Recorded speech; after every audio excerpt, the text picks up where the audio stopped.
আমার প্রিয় ক্লাস 10-এর ছাত্রছাত্রীরা, তোমরা যারা 2026-এ মাধ্যমিক পরীক্ষা দেবে, তোমাদের সবাইকে স্টাডি ফর এডুকেশন চ্যানেলে স্বাগত জানাই। মাধ্যমিক হলো আমাদের জীবনের প্রথম সবথেকে বড় পরীক্ষা। এর আগে আমরা কখনো অন্য স্কুলে গিয়ে, অন্য সেন্টারে গিয়ে পরীক্ষা দিইনি। শুধু তাই নয়, এইভাবে কিন্তু পরীক্ষা, যেখানে আমাদের বোর্ড থেকে প্রশ্ন হবে, সবাই একসঙ্গে পরীক্ষা দেব, আমাদের পুরো পশ্চিমবঙ্গ, এইভাবে কিন্তু আমরা এর আগে কখনো পরীক্ষা দিইনি। সেজন্য সেই পরীক্ষাটার প্রস্তুতি আমরা কিভাবে নেব যাতে আমাদের নম্বর খুব ভালো হয়, তারই আমি তোমাদের এই ভিডিওটিতে জানাবো। ভিডিওটি তোমরা প্রথম থেকে শেষ অবধি মন দিয়ে দেখো, নিশ্চয়ই উপকার পাবে। আমরা প্রত্যেকেই পড়াশোনা করছি, তবুও কিন্তু রেজাল্টের সময় কেউ 50 পাচ্ছ, কেউ 60, কেউ 70, কেউ বা 80, কেউ বা 90। কেন এমন হচ্ছে? এর কারণ হলো পড়ার পদ্ধতি। আমাদের পরীক্ষার প্রস্তুতি এক একজন এক একভাবে নিচ্ছে। এসো আজ আমরা আলোচনা করব আমরা কিভাবে আমরা পড়াশোনা করব যাতে আমাদের রেজাল্ট খুব ভালো হয়। আমাদের মাধ্যমিকে প্রতিটি বিষয়ে কিন্তু ছোট প্রশ্ন, অর্থাৎ এমসিকিউ এসিকিউ খুবই বেশি থাকে। সেখানে আমাদের প্রায় 40 নম্বর। শুধু তাই নয়, আমাদের যে বড় প্রশ্ন থাকে সেখানেও কিন্তু আমাদের একযোগভাবে আমাদের নম্বর বিভাজন থাকে। অর্থাৎ 2 মার্কসের প্রশ্ন 1+1, 3 মার্কসের প্রশ্ন 1+2, এইভাবে কিন্তু আমাদের ছোট প্রশ্ন এসেই থাকে। আমরা প্রায় 40 থেকে 50 নম্বর পেতে পারি এই ছোট প্রশ্নে। সেজন্য আমরা যখন পড়ব, অতি অবশ্যই আমরা ছোট প্রশ্নকে খুবই গুরুত্ব দিয়ে পড়ব। সেজন্য তোমাদের পরীক্ষার প্রস্তুতি সব থেকে প্রথম যে টিপস, সেটি হলো আমাদের এমসিকিউ এসএকিউ, অর্থাৎ আমাদের ছোট প্রশ্নটিকে খুবই গুরুত্ব দিয়ে পড়তে হবে। তার জন্য আমরা কি করব? আমাদের টেক্সট বইটা কিন্তু খুঁটিয়ে পড়তে হবে।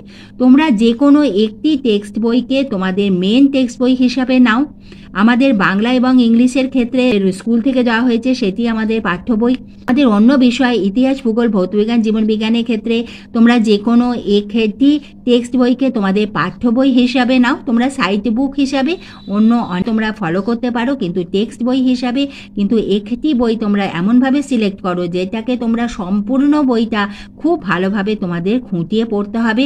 তাহলেই কিন্তু সকল এমসিকিউ এসএকিউ এর উত্তরই তোমরা করতে পারবে।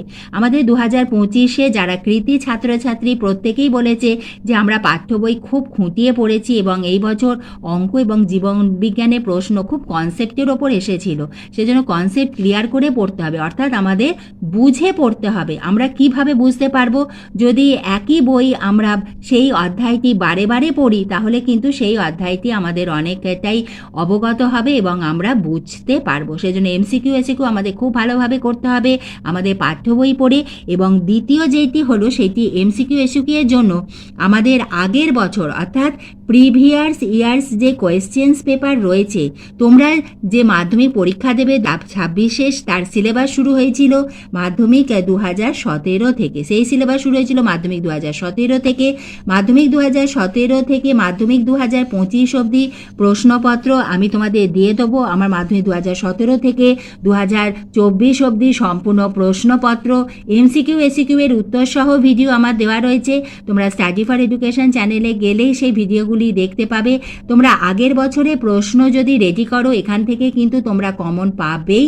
শুধু তাই নয়, আগের বছরে প্রশ্নপত্র দেখলে আমাদের একটি ধারণা হয়ে থাকে যে কি ধরনের প্রশ্ন আসছে। প্রতি বছর যদি তোমরা প্রশ্ন দেখো, দেখবে যে তোমাদের একটা ধারণা হবে যে এই টপিকসের ওপর কিন্তু প্রশ্ন এসেই থাকে এবং সেইটাকে তোমাদের খুব ভালোভাবে রেডি করতে হবে। এই হলো আমার প্রথম পয়েন্ট।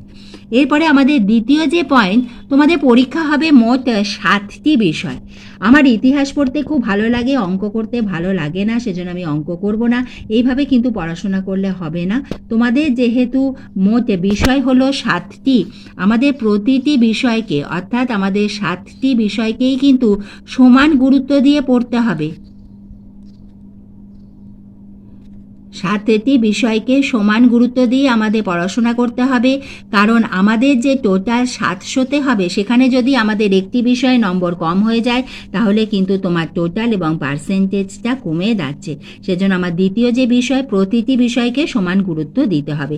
3 নম্বর বিষয় হলো আমাদের রিডিং পড়া অভ্যাস করতে হবে। প্রথম দিন ধরো তুমি 1 থেকে 14 কি 15 পাতা অবধি পড়লে, পরের দিন কিন্তু তোমাকে 16 পৃষ্ঠা থেকে পরেরগুলো তোমাকে রিডিং পড়তে হবে। যত তুমি রিডিং পড়বে তত কিন্তু সেখান থেকে তুমি ছোট প্রশ্ন বুঝতে পারবে।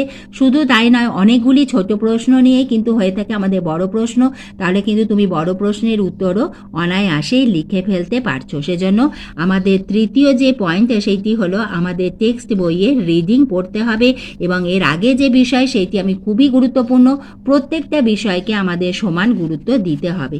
আমার 4 নম্বর যে বিষয় সেটি হলো আমাদের জীবন বিজ্ঞান এবং ভূগোলের ক্ষেত্রে কিন্তু আঁকা রয়েছে। সেজন্য তুমি যখন রুটিন করবে বা তুমি যখন পড়বে জীবন বিজ্ঞান এবং ভূগোলের আঁকা এবং ভূগোলে ম্যাপ পয়েন্টিং, এর সঙ্গে আমাদের ভৌত বিজ্ঞানে কিন্তু অঙ্ক আসবে, আলো, চলতড়িৎ এবং এর আগে যে গ্যাসের আচরণ রয়েছে, রাসায়নিক গণনা, এই সকল অধ্যায় থেকে আমাদের অঙ্ক আসবে। সেই অঙ্কগুলো কিন্তু প্র্যাকটিস করতে হবে। আমরা যে ভূগোল এবং জীবন বিজ্ঞানের আঁকাটা আমাদের পাঠ্য বইয়ের যে আঁকা রয়েছে সেগুলোই আমরা প্র্যাকটিস করব। তোমাদের ভৌত বিজ্ঞানের অঙ্কের জন্য আমি তোমাদের বলবো তোমরা সাঁতরা পাবলিকেশন, ছায়া প্রকাশনী, এই সকল যে বই আছে প্রতিটি অধ্যায়ের শেষে দেখবে অঙ্ক করে দেওয়া রয়েছে এবং অনুশীলনীতেও অঙ্ক রয়েছে। তোমরা সেই অঙ্কগুলো আগে প্র্যাকটিস করো এবং তারপরে তোমরা অনুশীলনীর অঙ্ক করো, এবং তার সঙ্গে তোমাদের আগের বছরে যে কি ধরনের অঙ্ক আসছে সেগুলো আমার সলভ করে দেওয়া রয়েছে। তোমাদের প্রিভিয়াস ইয়ার কোয়েশ্চেনের যে ভৌত বিজ্ঞানের অঙ্ক তারও আমার অনেকগুলি পেপারেরই অঙ্ক আমার সলভ করে দেওয়া রয়েছে, সেগুলো তোমরা সমাধান করো, তাহলেই কিন্তু তোমরা সেখান থেকে পেয়ে যাচ্ছ। অর্থাৎ আমার 4 নম্বর পয়েন্ট হলো তোমাদের জীবন বিজ্ঞান, ভূগোল এবং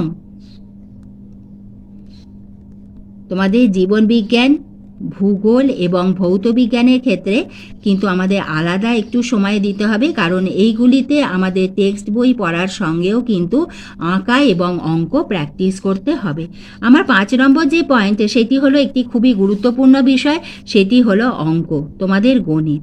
আমাদের স্কুল থেকে যে গণিত প্রকাশ বইটি দিয়েছে সেই বইয়ে যেমন আমাদের কোষে দেখি রয়েছে, তার আগে কিন্তু আমাদের অঙ্ক করে দেওয়া রয়েছে, সেখানে প্রয়োগ আছে, প্রয়োগে অনেক অঙ্ক করে দেওয়া আছে, অনেক অঙ্ক দিয়ে পাশে দেওয়া রয়েছে নিজে করো বা নিজে করি, সেই অঙ্কগুলো তোমাদের প্র্যাকটিস করতে হবে। গণিত প্রকাশ বইটা যদি খুব ভালোভাবে প্র্যাকটিস করো তাহলেই কিন্তু তোমাদের অঙ্কে 90-এর ওপর নম্বর পাবেই, এবং তোমরা যদি বুঝে পড়ো তাহলেই কিন্তু তোমরা পেতে পারো 100-তে 100।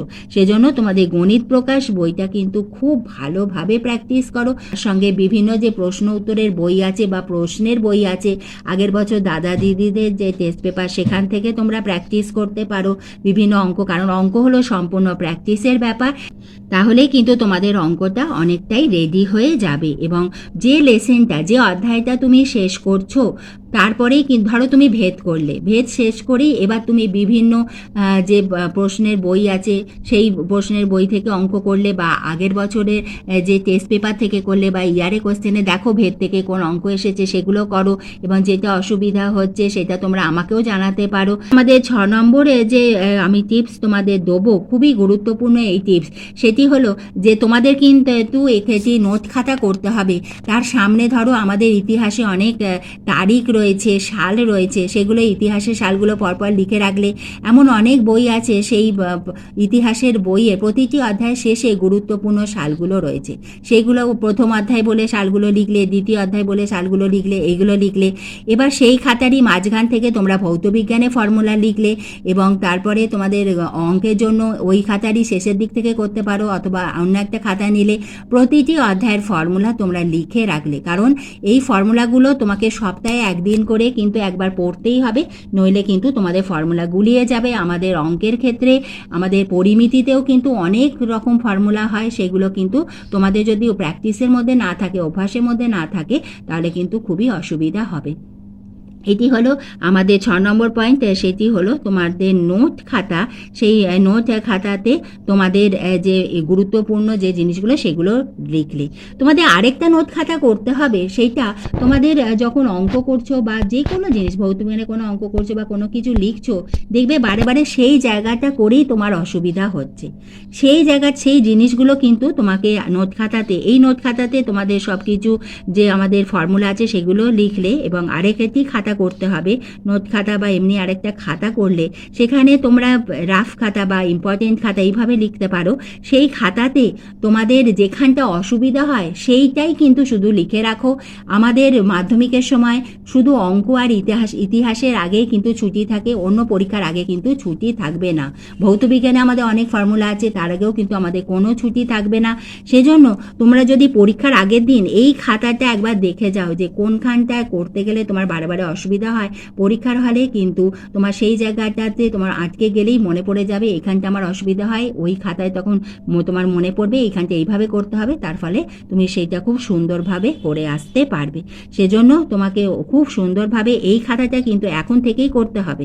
এবং কারণ আমাদের এখনও হাতে সময় আছে, মে মাস, এখন থেকে যদি আমরা এই দুটি খাতা করি এটা কিন্তু এখন বুঝবে না, তোমাদের টেস্ট পরীক্ষার সময় যখন এই খাতাটা তোমরা দেখবে সেটা তোমরা বুঝতে পারবে এবং তারপরে বুঝতে পারবে তোমাদের ফাইনাল পরীক্ষার সময় যে এই খাতা দুটো তোমাদের কতটা কাজে লাগছে।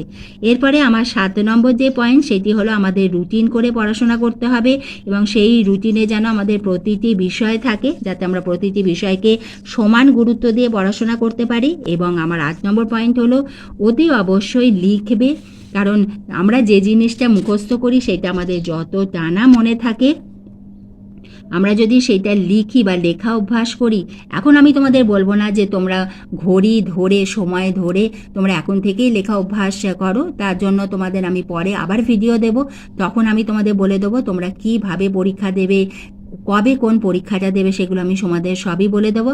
এখন তোমরা যেটা মুখস্থ করছো ইতিহাসে তোমাদের 8 মার্কসের যে প্রশ্ন থাকে, 4 মার্কসের বা ভৌতবিজ্ঞানে যেটাই তোমরা মুখস্থ করছো লিখে ফেলো।